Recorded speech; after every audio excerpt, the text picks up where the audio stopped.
Hello and welcome back to Truth Matters. Yesterday, the NTSB held a press briefing and released two reports regarding the mid-air collision that happened in Washington. This was the collision between the CRJ-700 and the Sikorsky Black Hawk military helicopter that collided over the Potomac River near the Ronald Reagan Washington National Airport on the 29th of January. One of the reports of the NTSB is very, very important and urgent, and it is urgent recommendations to the FAA to mitigate collisions near the Ronald Reagan Washington National Airport. And we're going to cover that in this video here because I think that is the crux of the matter. It also mirrors what I said in a previous video. The NTSB basically, I'm sure they looked at my video and repeated the analysis that I did and came to the same conclusion. So we're going to cover that. I'm going to give you a condensed version of this report so that this video is not very long. So let's get to this very, very quickly. And I want to say to the NTSB, you're welcome. I'll expect a check in the mail. Anyway, here we go. So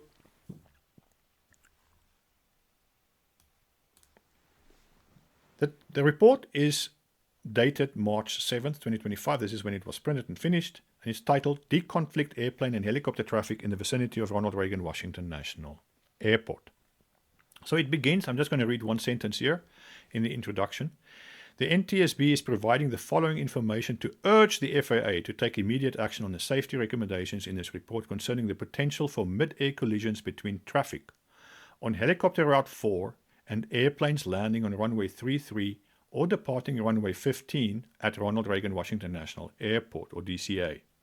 So just incidentally, runway 15 and runway 33, that's the same runway. It's just that depending on the direction you are landing and taking off, it's either 33 or 15 that you're using, okay? So I'm going to skip the background and analysis that we have covered before and get to this image here. This is what the NTSB also did, exactly mirroring the analysis that I did by taking a Google Earth screenshot and basically performing a 3D analysis of airplane and helicopter flight paths onto, instead of just a flat two-dimensional image, extrapolating that in dimensions. I did it with the helicopter route and its ceilings and the 3.1 degree glide slope or glide path of airplanes landing on runway 33 here. The NTSB did it with actual data for the helicopter and the airplane. So mine is a little bit more general. Theirs is specific to this incident. It then proceeds to explain how the runways are used, and it states that runway 3 and runway 15 are used very, very intermittently for smaller aircraft because it's a short runway. It's only 5,200 feet. So only 3 or 4% of flights use runway 33. Okay. This runway is also equipped with a PAPI, which uses light cues to provide a 3-degree glide path indication to pilots of approaching aircraft, and that the PAPI was in operation. The PAPI is just 4 lights in horizontally spaced from one another. And depending on whether you're low or high, you can see a different number of lights on, and you won't see the other lights. So it's just a directional. It's a very clever way mechanically, to show you if you're on the glide slope. It then proceeds to explain the helicopter route map, which I also used in my analysis. The blue lines here represent the helicopter routes. This is the airport. This is the Pentagon. The blue here is the Potomac River. And helicopter route 1 starts here in the north. This is where the Black Hawk came from. It proceeded south past this tidal basin through this channel and down the east side of the Potomac River. But when it crossed here onto Route 4, which Route 1 transitions to Route 4 over here as it passes Haynes Point, the collision occurred as the CRJ was turning and finishing its approach turn to final for runway 33. Now, these routes have ceilings. It starts here at 1,300 feet, down to 700 feet, 300 feet, and then 200 feet. But they don't have lateral boundaries specifically defined. So helicopters can deviate left and right with no restriction, but they have a ceiling of 200 feet. in this vicinity where the accident occurred. And of course, we know from the reports before that the helicopter was above its ceiling, and that the accident occurred because the helicopter was not below at the correct altitude. I stated that the altitude is not the major problem. It's not the most important problem here to consider, because it is a secondary problem because lateral separation was not maintained either, and that this helicopter route intersects the approach path of airplanes. So we're going to show this. They did the same thing and sketched a cross section of the helicopter route and how it intersects this approach path of airplanes landing on runway 33. So if you look at this graph, on the y-axis is altitude. On the right here, you see the runway being represented by this line. And the blue here is the Potomac River, and these indicators here just show where the banks of the river are. And this dotted line is the 3.1 degree PAPI guided approach to runway 33. And if you then plot where helicopters would typically be, there's a very small separation between them and where this glide path is. And this is unacceptable given inaccuracies of instruments, of altimeters, given the tendency for helicopters to violate the ceiling of when they are flying close to the ground to avoid obstacles, when they get wind, when they are distracted, when they're using night goggles, or whatever. There are the reasons where people, if you're flying, you could quickly deviate from your altitude. That is not a normal thing to happen when flying an airplane or any aircraft. And then airplanes do not need to be on this glide slope. They can come in low, especially since this is a short runway, different winds, different weather conditions. Airplanes can come in low as well.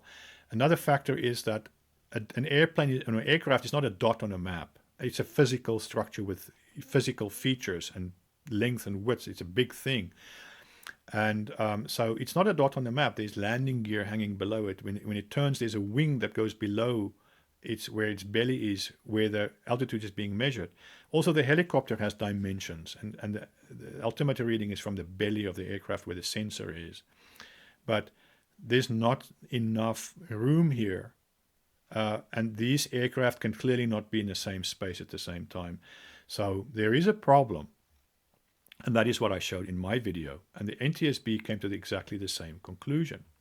And they note that one of the issues here is that the lateral dimensions are not well defined for the helicopter route. It says the lateral guidance provided to pilots flying helicopter route 4 includes via the east bank of the Potomac River. That is about as specific as it gets as far as lateral guidance is concerned. There is no specific distance from the riverbank defined of where the helicopter is supposed to be. And if you look at this graph now, if the helicopter gets closer or further away from the bank of the river, it gets closer and closer to the glide path of where airplanes are landing. And you cannot have just a few feet between airplanes and helicopters. This is very, very dangerous. So let's continue. A review of the commercial operations at DCA is what the NTSB then did. So they did look at some historical data. What happened in the past? And they looked at between 2021 and December 2024 of all IFR flights, departures and arrivals. And out of almost 1 million flights, 944,000, almost 200, that there were over 15,000 occurrences between commercial airplanes and helicopters in which there was a lateral separation distance of less than 1 nautical mile and vertical separation of less than 400 feet. And there were 85 recorded events that involved a lateral separation less than 1,500 feet and vertical separation less than 200 feet. They also reviewed information gathered from voluntary safety report programs along with FAA data regarding encounters between helicopters and commercial aircraft near DCA from 2011 through 2024, showing that the vast majority of reported events occurred on approach to landing. At least one traffic collision alert or avoidance system resolution advisory, or TCAS alert, was triggered per month due to proximity to a helicopter. Once a month from 2011 to 2024. And in over half of these instances, the helicopter may have been above the route altitude restriction. Okay, so, and this is not surprising. It's not surprising if you're ever a pilot, if you're ever in a small airplane or in a helicopter or something, you'll see that this is very easy to do. 2/3 of the events occurred at night. So then the NTSB discusses current restrictions that were in place after the accident. On February 19th, following the accident, there was a notice to airmen released, or a NOTAM, by the FAA. This was also in response to actions by the Secretary of Defense, Sean Duffy, to restrict helicopter traffic from operating over the Potomac River near DCA from the surface to 18,000 feet until the end of this month. This NOTAM states that if a life-saving medical, active law enforcement, active air defense, or presidential transport helicopter mission must operate in this restricted area, then civilian aircraft will not be allowed in the area to prevent any potential conflict. So if there's a special mission that must happen, then civilian aircraft must not fly. But while civilian aircraft is flying, nobody is allowed with helicopters on that route. Okay. So let's get to the findings in the conclusions by the NTSB.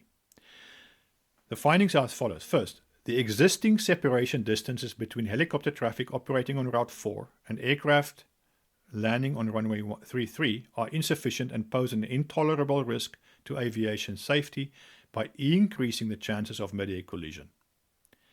Secondly, when Route 4 operations are prohibited, as recommended in the safety recommendation, it is critical for public safety helicopter operations, this is all these special missions, to have an alternate route for operating in and around Washington, D.C. without increasing controller workload. So the NTSB recognizes that controller workload is a factor here. Then their recommendations. First, prohibit operations on helicopter Route 4 between Haynes Point and the Wilson Bridge when runways 15 and 33 are being used for departures and arrivals, respectively, at the airport. So let's just look at that map again. Where is Haynes Point? So Haynes Point is right over here, just northeast of the airport, and the Wilson Bridge is south of the airport. Okay, so between those 2 points, the NTSB wants to restrict all helicopter operations when the runway is in use. Remember, 15 and 33 is the same runway. That's the same runway, just in different directions. Secondly, the recommendation is to designate an alternate helicopter route that can be used to facilitate travel between Haynes Point and Wilson Bridge when that segment of Route 4 is closed. Okay. So they're saying when the runways are in use, nobody can travel down that path. When the runways, when it's closed, they should have an alternative route given. So the FAA should provide an alternate route. Let's just quickly discuss this. I want to mention a couple of things. First of all, the TCAS alerts, 1,500 feet and 400 feet separation or 500 feet is nothing near an airport, because there are so much traffic close together. It is a congestion of traffic in the vicinity of an airport, so that it is to be expected that there would be traffic alerts. What happened here was traffic getting in very close proximity with one another at very high speeds. Secondly, I'd like to say that to me, this is a very drastic measure to close Route 4 altogether when the runway is in use. This is the same as closing the runway. You have the two options, right? Either restrict civilian aircraft, also restrict the helicopters. So they're choosing to restrict the helicopters, keep the runway open, but to restrict the helicopters. I think, first of all, my response to this is that it is a very reasonable, it's an acceptable solution. This will save lives. I'm not sure the FAA can and the military will be very happy about closing this route and about trying to find an alternate route in DC because it's such a congested, high population area with so many important structures and buildings and things. Would you want helicopter traffic over that congested area? Remember that the river offers a very natural feature in the landscape for a helicopter corridor, which also avoids, in the case of an accident, ground fatalities. In this instance, in this accident that occurred, it occurred over the river. There were no fatalities on the ground because both wrecks landed in the river. So there is a disadvantage there is a con to finding an alternate route. I believe that there is probably a solution that could still be used without closing either one of the two. And that is to impose a speed limit between these 2 points. Not just these 2 points, maybe even further up. So I would start imposing a flight speed limit at one of these bridges here up north as they go into the tidal basin here and restrict helicopter speeds down to 50 or 60 knots, maybe 50 knots. It doesn't matter because it's not going to make a big difference in the short distance in time that they're going to lose. It's a short period, it's a short distance, and limiting their speed is not going to take away much of the time if that's a concern. But time and how fast you get to a place is not going to be as important as saving lives. So, and having an alternate route is also going to extend this route. It's also going to take time. So let's think about another option here, just as an alternative, is impose a speed limit 50 knots from one of these bridges all the way down to the next bridge here at the bottom. That will reduce controller workload and relieve their workload because they would have time to manage helicopter traffic at the airport. That is the first part of my recommendation, is a speed limit. And then on this, around the airport here, if you get close to Haynes Point, or you pass, this point here, and you're going to pass through this approach final of aircraft landing runway 33, you must have permission to proceed past that runway's approach path. Helicopters can hover, they can wait, they can slow down. This will give air traffic controllers time to manage this. And I believe this should be discussed with air traffic controllers at this airport to see if this is an acceptable solution. I'm not an expert on what they are doing there. But to me, common sense just tells me that if you slow down the aircraft and make sure that they are required to get permission to pass through this danger zone, I'm just going to call it a congested danger zone where they intersect with the runway approaches and runway takeoff paths, that they must get ATC permission to do that. And I think that can be managed, especially since this runway is not used frequently as the others, that it's intermittently used for smaller aircraft, that this would be a manageable solution without altogether closing Route 4.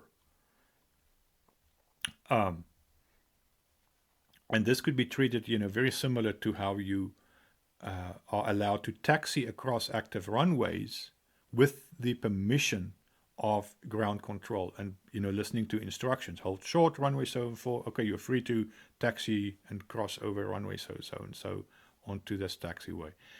All of that is useful. All of that is done daily at airports. Why not over here? That can be done. You and I have to stop at railway crossings. We have to slow down when we get to school zones. We have to stop at traffic lights and stop signs. We have to yield when we see yield signs. And I think it is very reasonable to just add a traffic rule here to enable air traffic controllers to manage the situation safely while still allowing helicopters to participate along the Potomac River, where it is the safest place to be for helicopters. So, again, NTSB, you're welcome, and I will expect that check in the mail. Thank you for watching. This is Truth Matters Unplugged. See you next time.